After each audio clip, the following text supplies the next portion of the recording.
Bismillahirrahmanirrahim. Assalamualaikum warahmatullahi wabarakatuh. Alhamdulillah wassalatu wassalamu ala Rasulillah wa ala alihi wa sahbihi wa wala haula wala quwwata illa billah. Allahumma 'allimna ma yanfa'una wanfa'na bima 'allamtana wa zidna 'ilman ya rabbal alamin. Rabbi shrah li sadri wa yassir li amri wa hlul 'uqdatam min lisani yafqahu qawli.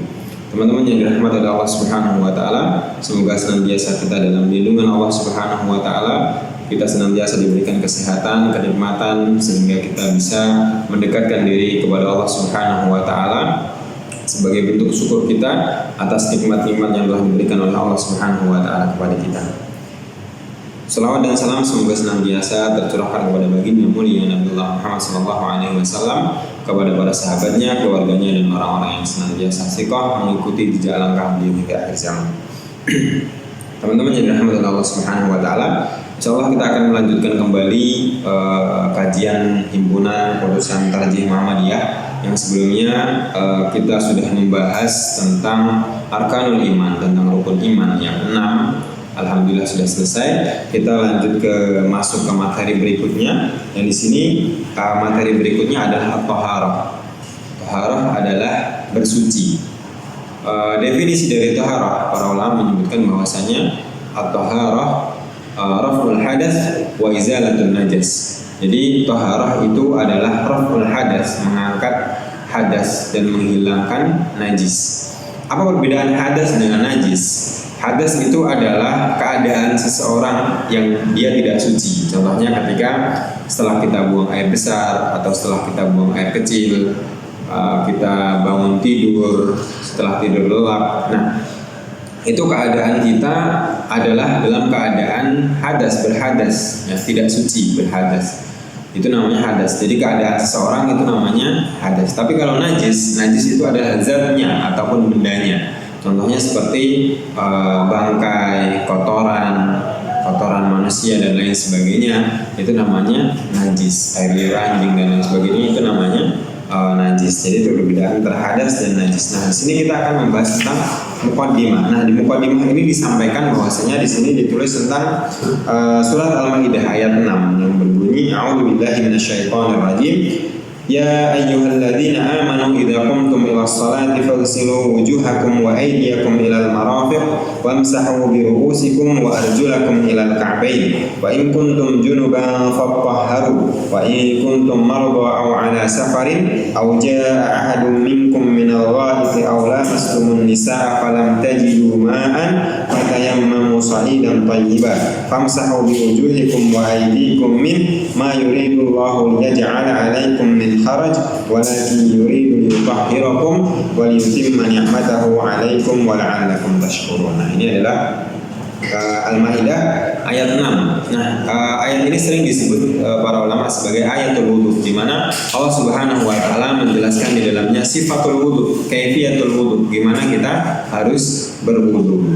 Nah, sebelum kita masuk ke dalam ayat ini, bahwasanya wudu itu adalah sesuatu yang sentral, yang luar biasa, meskipun kelihatannya dia sepele, tapi dia mempunyai peran yang sangat penting dalam ibadah, khususnya dalam sholat. Nah, para ulama mengatakan sholat itu adalah afdhalul ibadah badaniyah. Jadi ibadah badaniyah, ibadah dari badan yang paling afdal di antara ibadah-ibadah yang lain itu adalah sholat. Nah, sholat ini tidak sah kecuali kita sudah bersuci. Bagaimana cara bersucinya? Cara bersucinya di sini salah satunya dengan wudu, bisa juga dengan tayamum dan lain sebagainya. Maka di sini wudu mempunyai peran penting dalam sholat. Kenapa? Karena wudu, kalau wudunya tidak sempurna, maka sholatnya tidak sah. Sebagaimana yang disampaikan dalam kaidah usuliyah, la yatimul wajib illa bihi fahuwa wajib. Sesuatu yang wajib yang tidak sempurna kecuali dengan sesuatu itu, maka sesuatu yang itu tadi itu masuk dalam kategori wajib juga gitu. Jadi contohnya seperti wudu. Apa hukum asli wudu? Hukum asli wudu adalah sunnah. Jadi tidak ada yang mewajibkan, tidak ada yang mengatakan bahwasanya hukum berwudu itu wajib. Tetapi apa hukum sholat?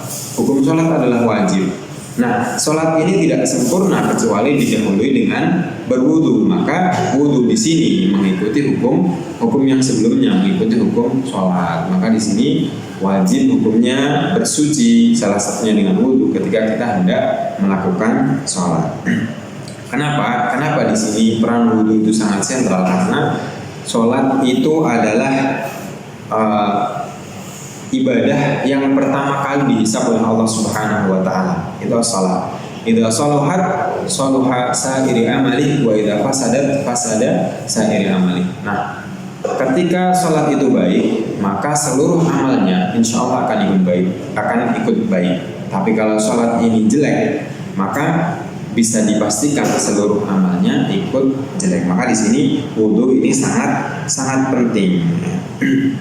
Kemudian di sini Allah Subhanahu wa taala menyampaikan ya ayyuhalladzina amanu idza qumtum ila sholati faghsilu wujuhakum. Nah, di sini Allah menjelaskan tentang sifatul wudu. Gimana sih kita berwudu? Nah, di sini wahai orang-orang yang beriman, ketika kalian hendak mendirikan salat, faghsilu wujuhakum. Yang pertama kita lakukan adalah faghsilu wujuhakum, membasuh muka ya. Yang namanya muka itu dari ujung rambut sampai dagu, bawah dagu. Nah, ini kita bahas jelas karena nanti insya Allah kita akan bahas sendiri tentang bab wudu.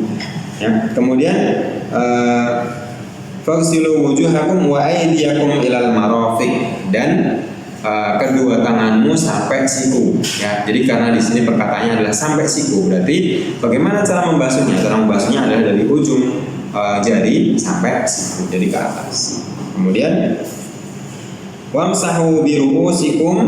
Nah, kemudian mengusap kepala di sini diartikan rambut. Wamsahu biru'usikum wa arjulakum ilal ka'bain, dan kedua kaki kalian sampai mata kaki. Nah, berarti kalau sampai mata kaki berarti mulainya dari mana? Mulainya adalah dari ujung jari. Kita membahasnya dari ujung jari, yang kanan dulu baru yang kiri. Nanti ini insyaallah kita bahas di bab wudu. Wa in kuntum junuban fatahharu. Maka ketika kalian dalam keadaan junub, ya, dalam keadaan tidak suci, fatahharu, maka bersucilah. Wa in kuntum maradha aw ala safarin, dan ketika kalian dalam keadaan sakit yang mana menghalangi kita dari terkena air, misalnya kayak habis kecelakaan, jatuh, ada luka di tangan, luka di kaki yang itu dilarang oleh dokter terkena air, maka itu harus kita disunahkan untuk tidak berwudu. Au jaa ahadun minkum minal ghaid aw ala safarin aw jaa ahadun minkum minal ghaid, atau ketika kita dalam keadaan safar, bepergian, aw jaa ahadun minal ghaid, atau ketika kembali dari toilet habis buang air besar atau buang air kecil. Aw lamastumun nisa, atau lamastumun nisa. Secara bahasa lamastumun nisa di sini artinya adalah menyentuh. Nah, tapi di sini para ulama berbeda pendapat ya. Yang pertama, lamastumun nisa, jumhurul ulama menyebutkan bahwasanya lamastumun nisa di sini adalah lamastum au jama'tum. Jadi lamastum, menyentuh, maksud dari menyentuh di sini adalah al-jima, ya, bersetubuh antara suami dengan istri. Lamastum. Falam tajidu ma'an, akan tetapi kamu tidak mendapatkan air, fatayammamu sa'idan thayyiban, maka bertayamumlah kalian dengan debu atau tanah yang suci. Nah, di sini kita membahas tentang lamsun nisa, ya. Lamsun nisa di sini para ulama berbeda pendapat. Ada yang mengatakan lamsun itu artinya menyentuh. Nah, berarti di sini menyentuh wanita itu membatalkan wudu atau tidak. Nah, di sini para ulama berbeda pendapat. Jumhur ulama mengatakan bahwasanya menyentuh wanita itu tidak membatalkan wudu, kecuali madhab Imam Syafi'i. Jadi madhab Imam Syafi'i beda. Kalau madhab Imam Syafi'i menyentuh wanita itu batal wudunya. Kemudian di madhab Imam Ahmad dan Imam Malik, beliau membedakan. Kalau menyentuhnya tidak dengan syahwat itu tidak membatalkan. Kalau menyentuhnya dengan syahwat itu membatalkan wudu. Tapi dalam mazhab Imam Abu Hanifah, Imam Hanafi, mengatakan bahwasanya menyentuh wanita baik itu dengan syahwat atau tidak dengan syahwat itu tidak membatalkan wudu. Kenapa? Karena pernah disampaikan oleh Aisyah radhiyallahu anha bahwasanya Rasulullah SAW ketika sudah wudu pernah mencium salah satu dari istrinya, kemudian Rasulullah SAW pergi ke masjid dan beliau tidak mengulang wudunya. Wallahu taala alam. Ya, tapi ini perbedaan pendapat dari para ulama. Nah, selanjutnya tadi bertayamum ya, ketika kita tidak menemukan air maka kita disunahkan untuk melakukan tayamum. Ma yuridullahu liyaj'ala 'alaikum min kharajin walakin yuridu liyutahhirakum wa yutimma ni'matahu 'alaikum wa la'allakum tashkurun. Di sini Allah Subhanahu wa taala menginginkan kemudahan kepada kaum muslimin ya. Jadi al-Islamu dinu yusrin. Islam itu agama yang mudah. Jadi jangan beranggapan Islam itu agama yang sulit. Sebagaimana yang di sini Allah jelaskan, ketika kita diperintahkan untuk berwudu ketika sholat, ketika Anda melakukan sholat, kemudian kita tidak menemukan air atau kita dalam keadaan sakit, maka di sini Allah Subhanahu wa taala membolehkan kita untuk bertayamum dengan tanah ya, atau debu yang suci. Nah, di sini Islam dinu yusrin. Islam itu agama yang mudah. Sehingga suatu ketika ada sebuah cerita, ada seorang sahabat yang kepalanya terluka. Kemudian malamnya dia junub.